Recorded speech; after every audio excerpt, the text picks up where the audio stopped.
Men o'zim masalan umrimda hech qayerga chiqmagan bo'lganimda o'zim uchun bu maslahat.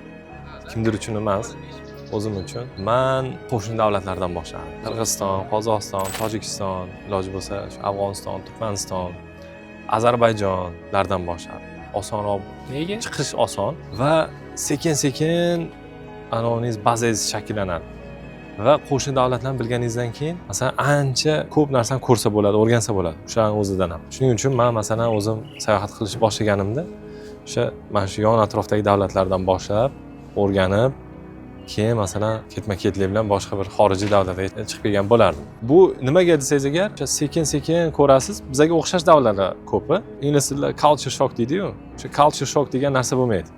Ko'rsangiz, "O'y" deb o'zingizni yo'qotib qo'ymaysiz. Agar masalan rostdan ham sayohatga moyilligingiz bo'lsa, albatta u masalan maslahat berardim, Janub-Sharq davlatlaridan boshlashni. Janub-Sharq davlatlari shu Indoneziya, Kambodja, Vyetnam, Tailand, Malayziya o'sha davlatlar juda ham birinchi sayohatchilarga, birinchi sayohatga qadam qo'yganlarga qulay davlatlar. Servis jihatidan, narx jihatidan va umuman masalan o'zini yo'qotib qo'ymaydi joylarga borganlar.